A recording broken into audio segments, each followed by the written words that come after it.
All right, before I start discussing this clip here, I'm going to play this quick video. Basically, they're giving Ryan Kelley a little interview, and I'm going to let him basically outline what happened and whatnot on Friday. The FBI came to my house, my wife and my children there, raided our house. So yeah, that experience, it's difficult for them, obviously. And, we'll be able to discuss more of those details in the coming weeks. What have they told you about your appearance tomorrow by Zoom? Is that just going to be pretty routine? I need to go ahead and talk with my attorney first to understand the details of what that looks like. But, after that happens, there'll be more details available to talk about.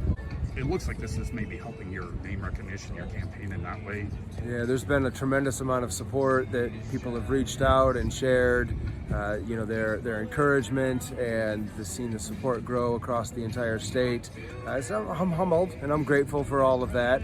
Our supporters are really becoming activated all across the state. The engagement is substantially increased, and so thank you for everyone, and let's keep fighting for America, keep fighting for Michigan. And I mean, were you trying to stop the vote from getting certified that day? Yeah, we'll talk about all those type of details later. Thank you, my friend.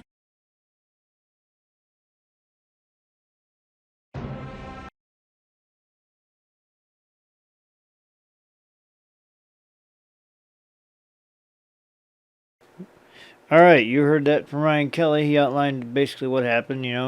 Feds came and raided his house. But that's not the kicker. Right here. This is the kicker right there. Read that headline. Judge orders GOP candidate Ryan Kelley to surrender his guns over his objections. Now, unless he's been charged with a crime, they can't do that. Republican candidate for Governor Ryan Kelley will have to surrender his guns while awaiting trial on misdemeanor criminal charges related to the U.S. Capitol riot. Come on. It was a protest. If BLM or Antifa start burning a city down, they consider that a protest. A peaceful protest. But J6 was a riot. People say, oh, they tried to overthrow the government. If that was the ulterior motive that day to overthrow the government, guess what?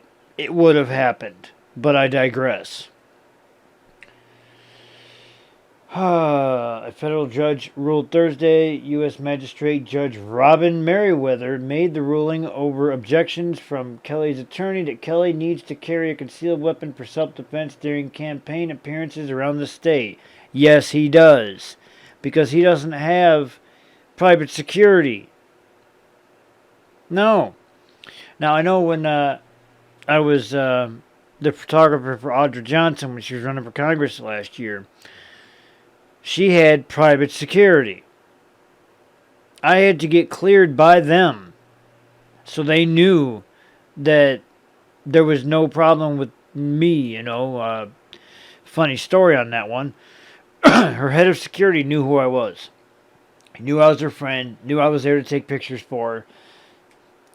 The other 2 or 3 guys, they see some guy walking up with a backpack. Keep in mind, Audra's looking right at me. She's already acknowledged me, said hi to me as I'm walking up to her for this parade that she was going to be in. And then her head of security comes to me discreetly and goes, yeah, you almost got taken out. I'm like, what are you talking about? He's like, yeah, one of my guys almost tackled you because he didn't know who you were. I had to stop him and tell him you were cool. So she had private security she hired. Ryan Kelley doesn't.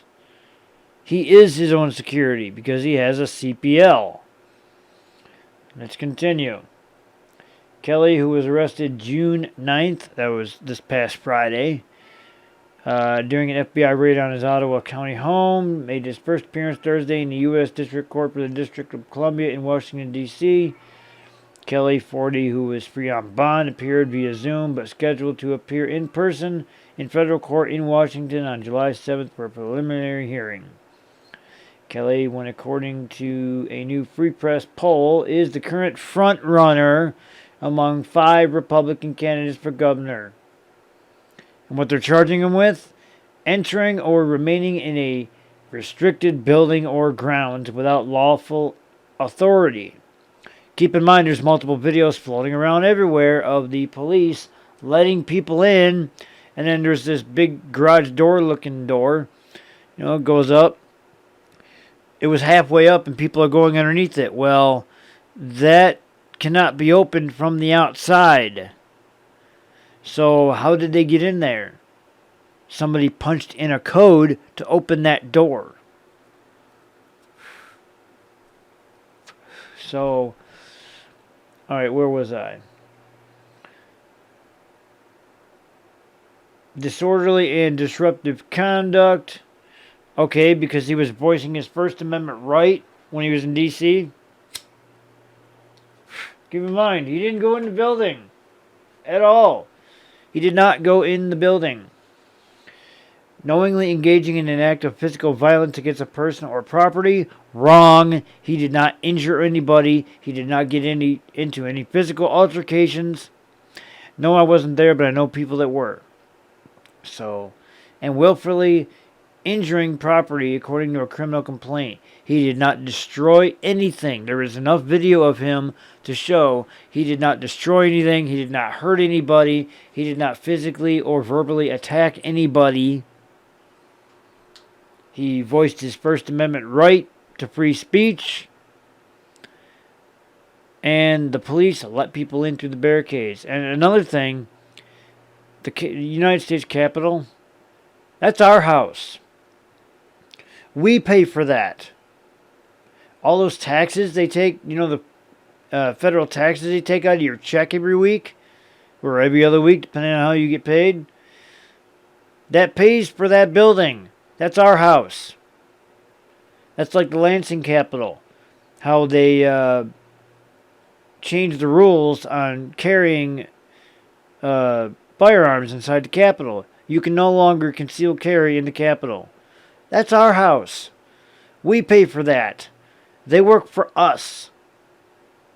They don't work to control us. And it's about time they get reminded of that. They don't control us. So they're trying to railroad Ryan Kelley and try to, they already found out they can't take him off the ballot, so that's pissing him off. I think Gaynor Nessel said something about that the other day. Generally, all of those misdemeanors carry penalties of up to 1 year in prison and fines up to $100,000 on each charge. Let's see. Gary Springstead, a Fremont, Michigan lawyer and former FBI agent representing Kelley, asked Meriweather to make an exception for Kelley to the firearm ban, which has been a standard condition of release for about 800 people charged in connection with the U.S. Capitol riot. Protest. Not a riot, not an insurrection, protest. On January 6, 2021. Kelley is a bit of a high-profile candidate in Michigan, but his campaign has no paid security. That's what I just said.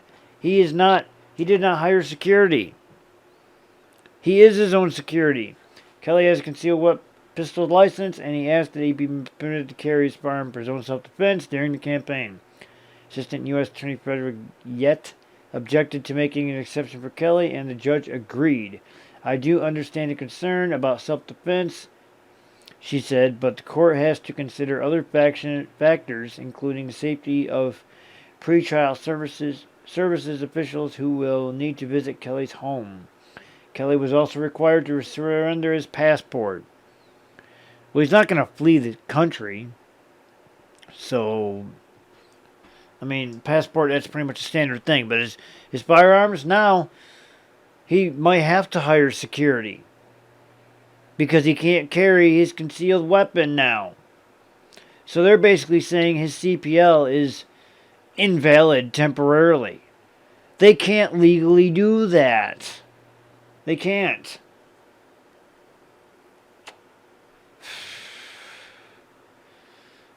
This is a bunch of bullshit. They're trying to railroad him so they can either get Whitmer in again or Garrett sold out Soldano because they know they can control him. That's what this is all about. They know they can control Garrett. He's their little puppet in their back pocket. It's like Kermit the Frog. They got their hand up his ass. And what they say he does and goes for. This is a bunch of shit. They're trying to railroad him, and it's not going to work. Because as you heard Ryan Kelley say in the video above, well, the video was there.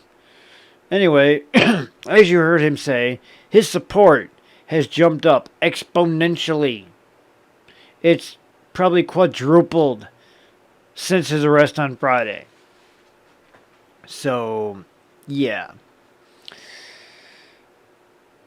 They can't get him off the ballot. That was their intention. But their plan backfired, and now his support is even more than it was before. But it's total BS that he can't carry his concealed weapon for protection. So now he has to hire security. Because now that this is public knowledge that he can't carry his gun, even though he has a legal CPL, a valid CPL, what's to stop somebody from trying to take him out? And he is the leading candidate right now against Whitmer. And he is going to kick Stretch and Gretchen's ass come November. So what's to stop somebody from trying to take him out now? Because they know that he's not personally armed. Thanks to this judge. It's crap. Is what it is. It's crap. But that's all I got to say about that. Ryan Kelley, yeah. I might have my discretions about you based on what a couple things I've heard from some people. But that doesn't change the fact that you are the best candidate to take over the reins of this state. Whitmer's got to go. Garrett Soldano cannot get in office. You will get it. I guarantee he's going to win it. So, on behalf of those of us at United Patriots of Michigan and Patriot Media Group, you have our support. And we'll be rooting for you and praying and all that good stuff that the outcome in November goes in your favor. And hopefully this crap with the feds and them taking away your guns goes away real fast. Because they don't have anything. BS accusations, that's all it is. They're just going after him because he was there and he's the front runner. That's it. Anyways, guys, yeah. I'll talk to you later. I got a video coming up from Don soon about the J6 committee. So I'll get that up as soon as I can here. Just finished rendering it. So that'll be up soon. So, yeah, look for that. And we'll talk with you guys later. Shoot straight. Stay safe. And keep fighting for this country. Because we need as many people as we can get. Because when SHTF, you should know what that stands for. When that happens, and it's coming, we're going to need all hands on deck. Talk to you guys later.